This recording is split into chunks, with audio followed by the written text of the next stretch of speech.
Om Om Sahana Vavatu Sahanao Bhunaktu Sahaviryam Karavavahai Tejasvinavadhitamastu Ma Vidvishavahai. Om Shanti Shanti Shanti Harihi Om Shri Gurubhyo Namaha Harihi Om. Om Sadashivasamarambham Shankaracharya Madhyamam Asmadacharya Paryantam Vande Guru Paramparam Samasta Janakalyane Niratam Karunamayam Namami Chinmayam Devam Sadgurum Brahma Vidwaram Sadgurum Brahma Vidwaram. Om Shri Chinmaya Sadgurave Namaha. Hari Om. Welcome to this 34th episode, 34th week session of Vision of Vedanta. So this time we just completed Drik Drishya Viveka, and those are very beautiful verses for meditation ascribed to Bhagwan Sri Adisankaracharya and by some others as Sri Vidyaranya Swami. But here this Atma Bodha is what we are going to see today. From this week onwards, we will have 2 sessions today and tomorrow for the last few Sundays which we did not have. So Atma Bodha, Atma means I, knowledge of I. Bodha means knowledge. Atma Bodha, in the series of around 68 verses, very beautiful verses, very beautiful poetry, lovely similes and metaphors with which Bhagwan Sri Adi Shankaracharya takes us into a deep dive into who I really am or who we really are. This commentary has been written by Pujya Gurudev Swami Chinmayananda. It is available in all our Chinmaya Vani bookstores and the Chinmaya mission centers around the country and in the world. So let us begin with Atma Bodha. Atma means I, Bodha means knowledge, knowledge of I. Why is it important to know who am I? Because that I is the reason for the being here. The I is the source of all presence in this universe, the source of all creation. And without this I, there is nothing else that we are going to experience. And so it is important to know that I, in its real condition, in its real state as it is. We think we know the I, but we are always associating it with the body, with the mind, with the intellect, with the life, energy, and with everything else in this world. We don't know I as it is. We don't know the Atma as it is. So let us see how Bhagavan Shankaracharya is taking us through this knowledge to the goal of knowing the self. The first verse, Tapobhighi Kshina Papanam Shantanam Vitaraginam Mumukshurnam Apekshoyam Atma Bodho Vidhiyate. This Atma Bodha has been composed by me, has been written by me. He doesn't say, I wrote this.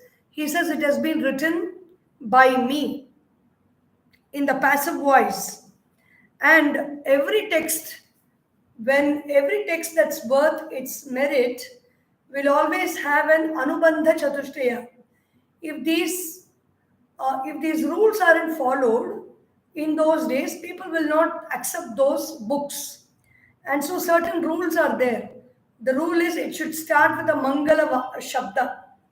and then it should have the Anubandha Chatushtaya. Mangala Shabda here is Tapaha. Tapaha means austerity.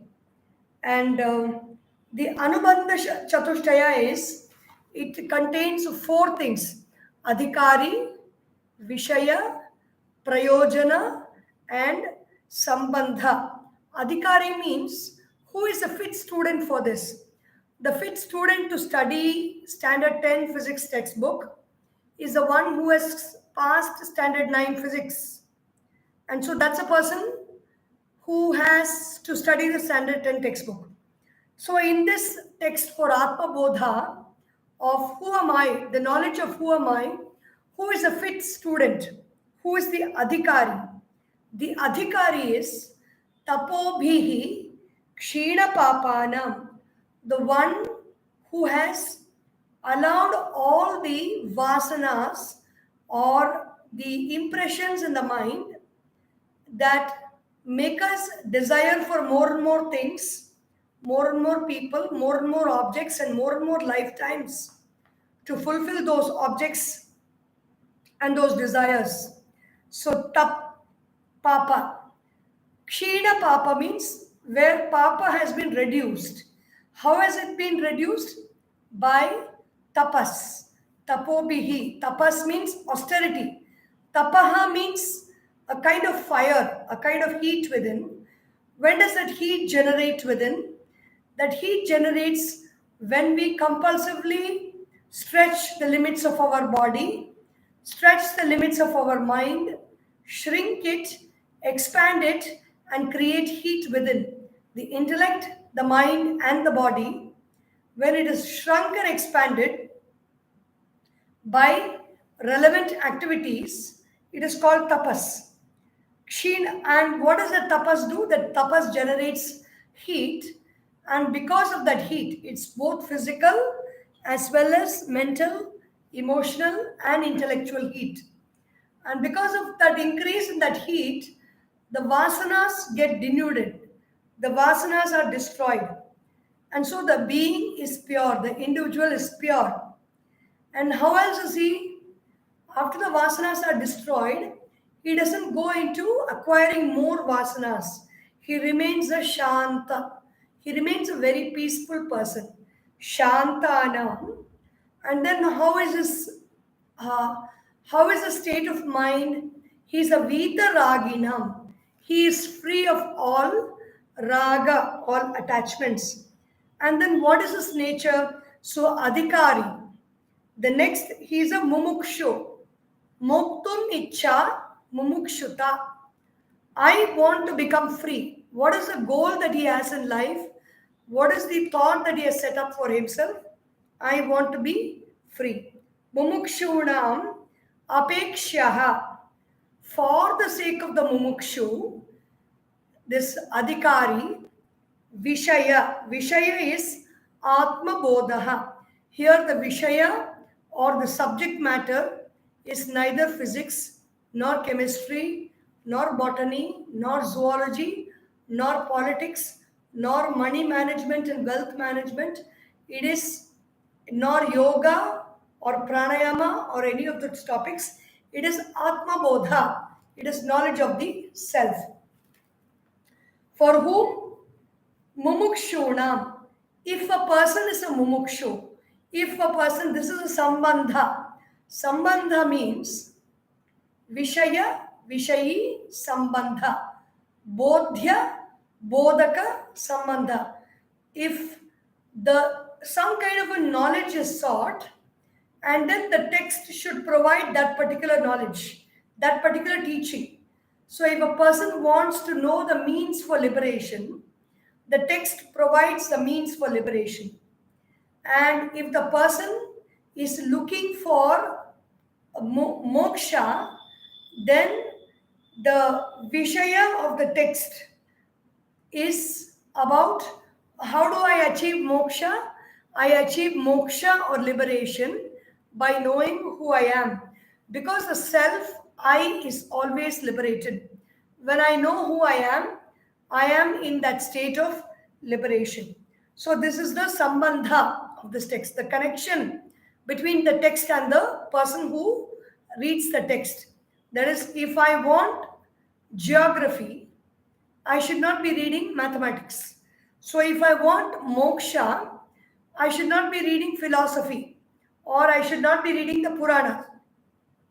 I should be reading this text, Atma Bodha.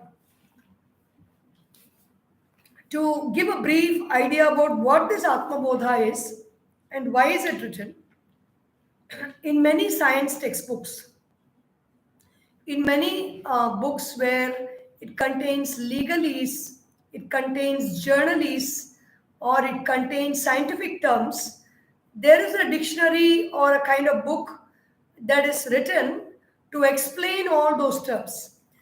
So in the Upanishads, we have many terms related to liberation, the knowledge of the self, the Upanishads, and the books that explain about self-knowledge. Those terms are being explained in Atma Bodha, just like as it was done in the Tattva Bodha. And so why should we need this jnana? Why should I need this knowledge? If I want to be free, if I want to be liberated, what is the use of studying this? What is the use of knowing this? What is the use of having these thoughts and contemplating on these thoughts? What is the connection? So the second verse says, Bodhonya sadhanebhyo hi sakshan mokshaika sadhanam pakasya vahnivat jnanam vina mokshona siddhyati. Without knowledge, knowledge of what? Not knowledge about the contents of the universe, not knowledge about the minerals in the soil, not knowledge about the typhoons and twisters and how to control them, not the knowledge about the waters in the ocean and the contents of the ocean, not all that knowledge, but knowledge of the self.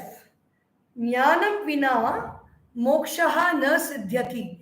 Without the knowledge of who I am, what is this consciousness? What is this awareness? What is this that is present in this universe? Without that knowledge, there is no way by which I can attain liberation. If I have to be liberated, I should know this. I should know this means I should know this as I am. This is what I am, and that knowledge I must have. Bodha anya sadhanebhyaha hi. In comparison to other kinds of other means of knowledge or other ways by which I can attain knowledge, moksha eka sadhanam sakshat. This jnanam or knowledge of the self is a direct understanding of who I am. It is that direct knowledge, it's direct perception, direct understanding of who I am. How is it? Pakasya vahnivat. This jnanam or this knowledge of who I am is like that fire that helps in the cooking. Without the fire, whatever is there is going to remain as it is. There is going to be no change. This fire is what acts as a catalyst in the process of cooking and eventually completes the work of cooking. In the same way, jnana or knowledge is that fire by which this paka, the cooking of all our thoughts happen, and it becomes pakwa. It becomes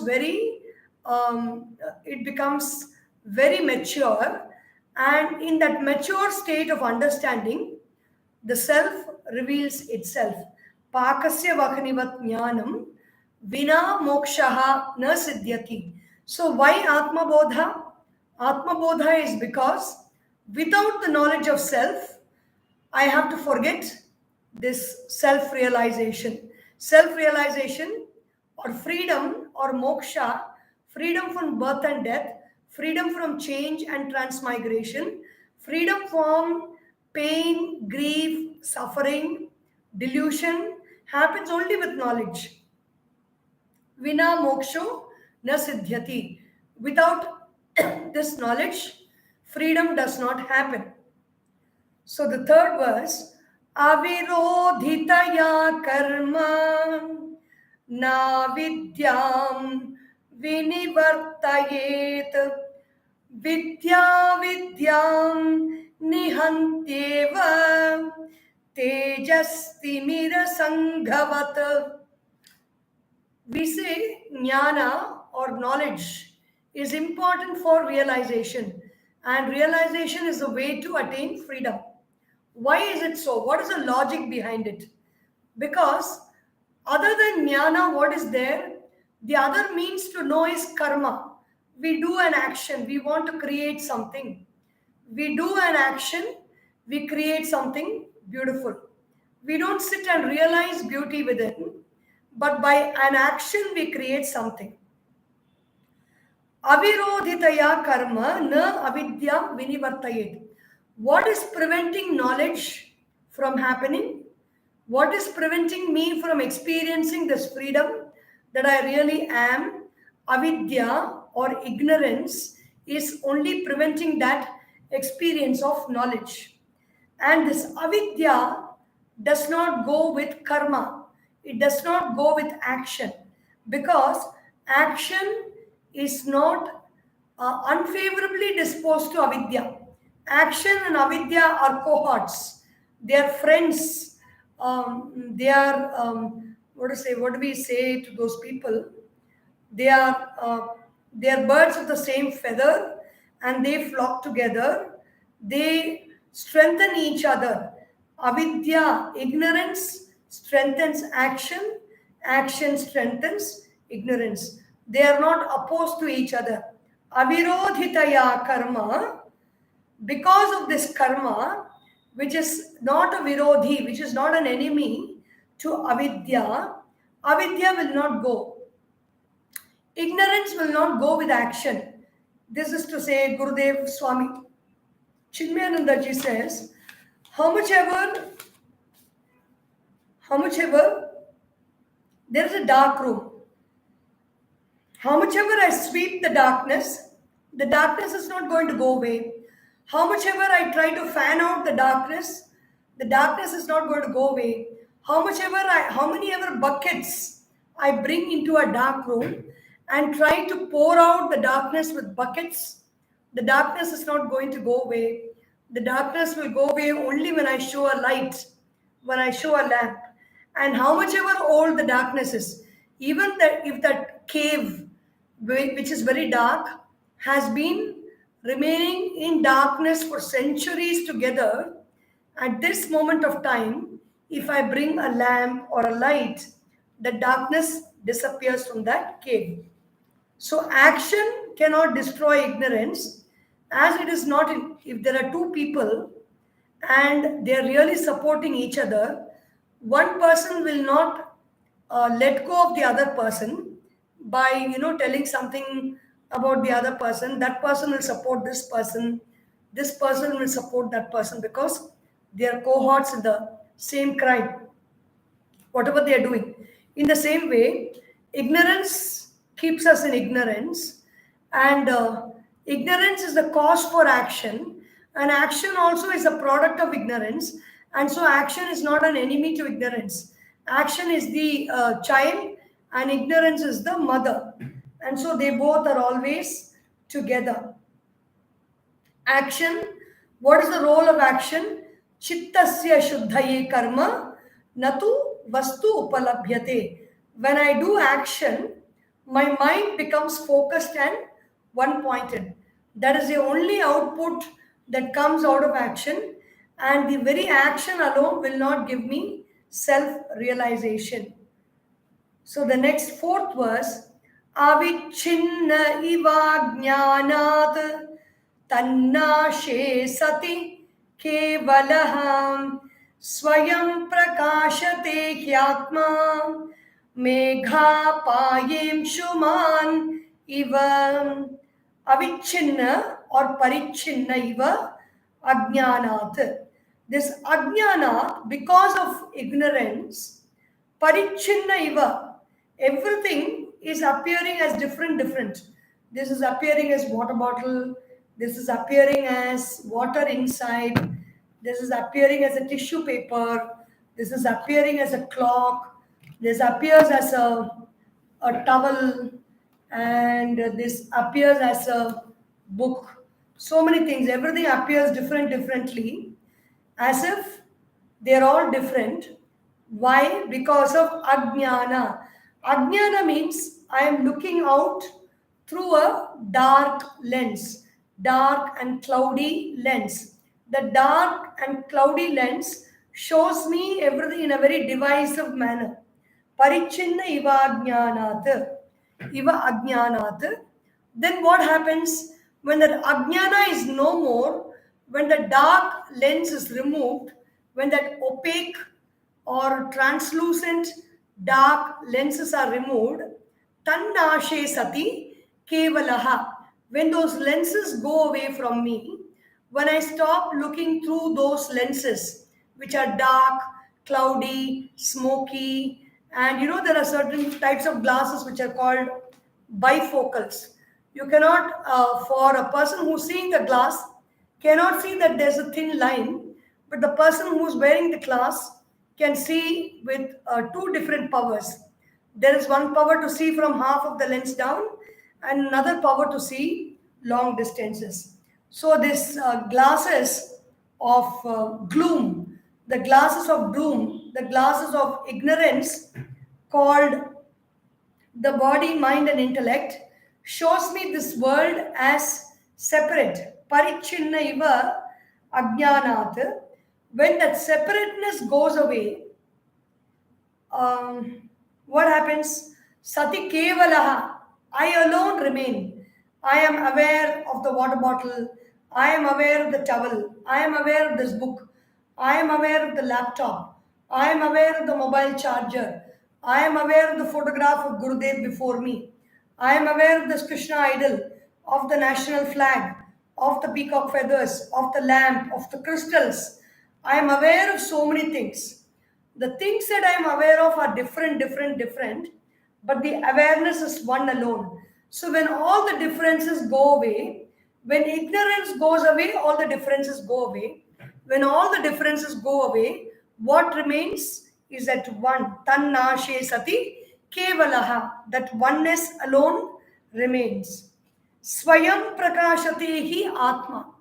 When the differences cease to exist, meaning when my attention turns from the world outside to the seer of the world inside, to the observer of the world, to that awareness, to that consciousness, not only observer of the world of objects, observer of the mind, observer of the thoughts in the mind, observer of the intellect and the feelings and emotions and the different impressions in the intellect. I am the observer. When I get to know that observer, kevalaha, that observer swayam prakashatehi atma, that observer is I, and that I doesn't need anybody to shine a light. Even in a dark room, if we are put, we need to shine a torch to show objects. But we don't need to shine a torch at ourselves to know where we are and whether we are or who we are. We can just say without any aid, Swayam, because that Atma, the I, is something that has Swayam Prakasha. Swayam means by itself, Prakasha means illumination. Prakashatehi Atma. How does it shine? Megha apaye amshuman iva. Like the sun, which has been covered by clouds, the Atma or the self or I is covered by Ajnana.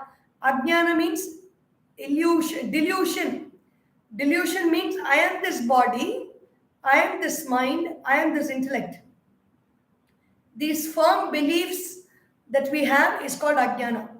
When these beliefs wither away with knowledge and karma yoga and bhakti yoga, and finally jnana yoga or knowing about the self, when the belief is no more, then I alone shine. Swayam prakashate hi atma. Megha paye.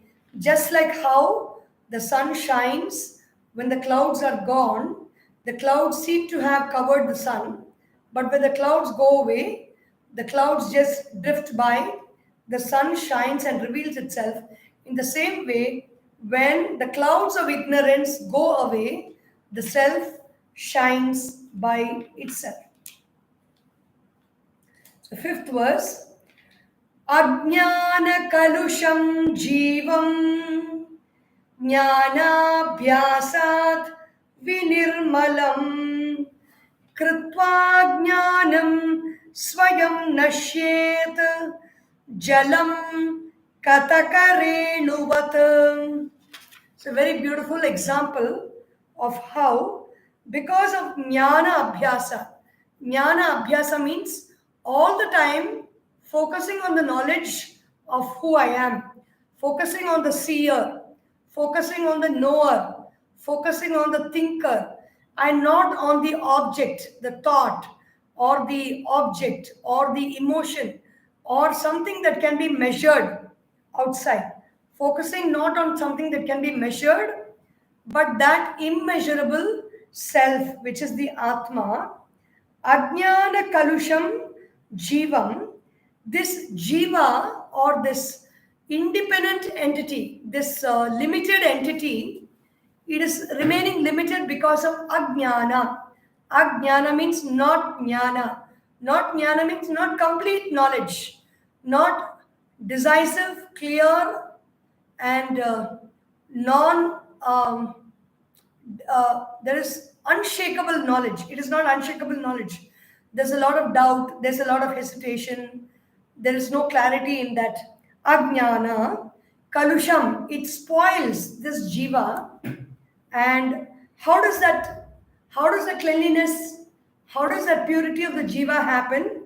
Jnana abhyasat, by practicing. Abhyasa means constant practice of jnana, constant contemplation, reflection on the truth of the self through the words of the master, the guru, and the Upanishads. Jnana abhyasat. What is this kind of jnana abhyasat? Jnana abhyasa vinirmalam. It can make our mind visheshena nirmalaha. It can free the mind of all impurities like desire, anger, jealousy, arrogance, delusion, and matsarya, lobha or greed. All these things can go away. Fear will go away. Selfishness will go away. All these qualities will go away when we keep contemplating on the self. Jnana abhyasat vinirmalam krutva jnanam swayam nashchet. Then that knowledge also, that knowledge of the self, meaning I am that, when the purity has happened, that knowledge also disappears, meaning the thought also disappears. The thought has got no valid existence after that. There is no need for that. It is like a ladder. Once you take the ladder and you have climbed, you don't need the ladder to climb. You may need the ladder to come down again. So in the same way, jnana abhyasat, when I focus on the right thoughts, like Chidananda Rupa Shivoham, or Tattvam Asi, Aham Brahmasmi, Satchidananda Swarupoham, these kinds of thoughts. Kritva Jnanam Swayam Nashit, when we have caught hold of the meaning of who I am, then that jnana goes by itself. That thought, that knowledge has got no need to stay. It goes away. Just like the water is purified by the kataka nut. That kataka nut is there. It is put in water and it's a kind of alum, one substance. It is put in water.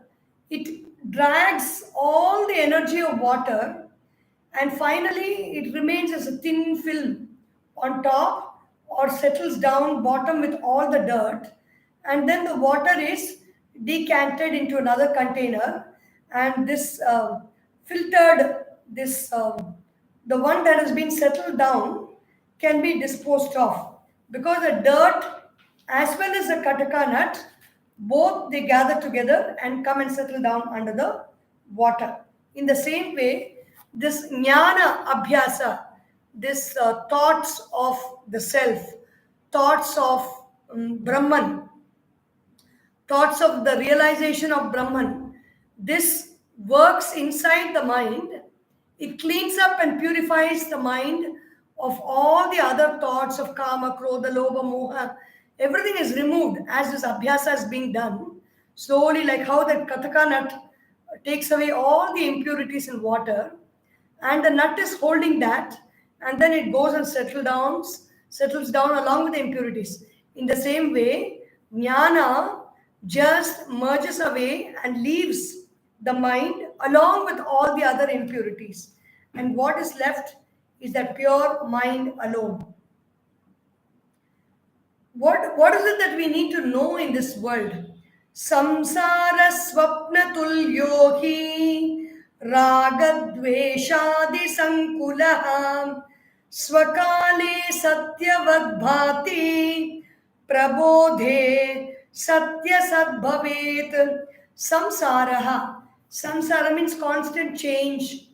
Sometimes we are happy, sometimes we are sad, sometimes we are excited, sometimes we are miserable, sometimes the situation is favorable to us, sometimes the situation is very unfavorable to us, sometimes the situation is neither favorable nor unfavorable, it's neutral.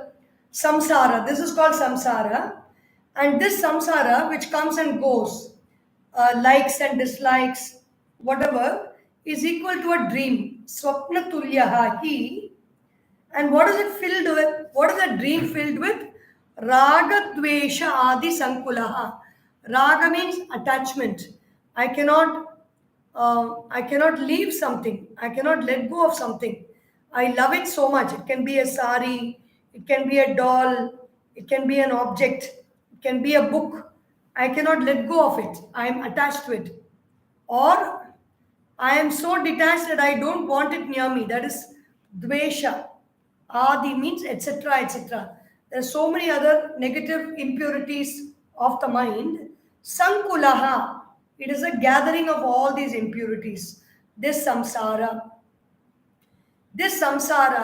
swakale, when it is happening, when we experience it, satyavat bhati, it appears real, it appears so true, but prabodhe sati, when I know the true self, when I know that I am awareness, then everything becomes asat. Everything becomes, it just does not exist. Or rather, we realize it is a dream.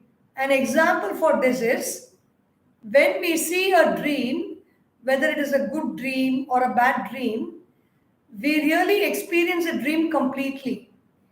We get scared or we feel happy, we feel jubilant, we feel excited, we feel so loving. So many experiences we have when we see the dream.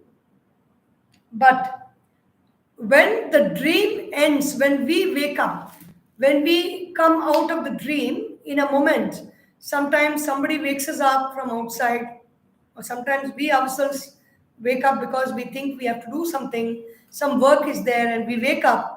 And then we realize it might have been a tense dream, it might have been a beautiful dream, but we realize that it was just a dream. In the same way, Vedanta says this whole world is samsara, it is equal to a swapna, it is equal to a dream. Meaning we do experience all. Why do we say it's a dream? We do experience many, many things throughout the day. But when we go to sleep, all those experiences are vanished. It is only our daytime experience. Just like the dreams are our nighttime experience. A few minutes in every 1.5 hours, you get a few minutes of REM sleep where dreams are there. And it is a very few minutes, but you may experience lifetimes of experience in those few minutes. Swakale satyavat bhati. These dreams, when they happen, even the samsara, what we go through, the pain we go through, the suffering we go through, We might have gone through some pain and suffering 10 years ago, but today we cannot remember. Just like how we forgot the dream, we have forgotten that because it is swapnatulya. It's like a dream. And when does this dream go out? When does this dream become non-existent, prabodhe? When I wake up to the nature of my true self, sati, in that case, in that condition, this whole dream, asat bhavet, this whole dream, we realize that it was never there, it never happened, it is a non-existence. So tomorrow we will continue with some more verses from Atma Bodha. Om Sarvesham Swastir Bhavatu, Sarvesham Shantir Bhavatu, Sarvesham Purnam Bhavatu, Sarvesham Mangalam Bhavatu, Sarve Bhavantu Sukhinah, Sarve Santu Niramayah, Sarve Bhadrani Pashyantu, Ma Kashchit Dukkha Bhag Bhavet, Om Asatoma Sadgamaya, Tamasorma Jyotirgamaya, Mrityorma Amritam Gamaya. Om Purnamadav Purnamidam Purnat Purnamudachyate Purnasya Purnamadaya Purnameva Vashishyate. Om Shanti Shanti Shanti. Harihi Om. Shri Gurubhyo Namaha. Harihi Om.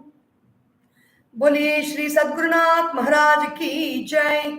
हर नमः पार्वती पते. हर हर महादेव. हरि ओम.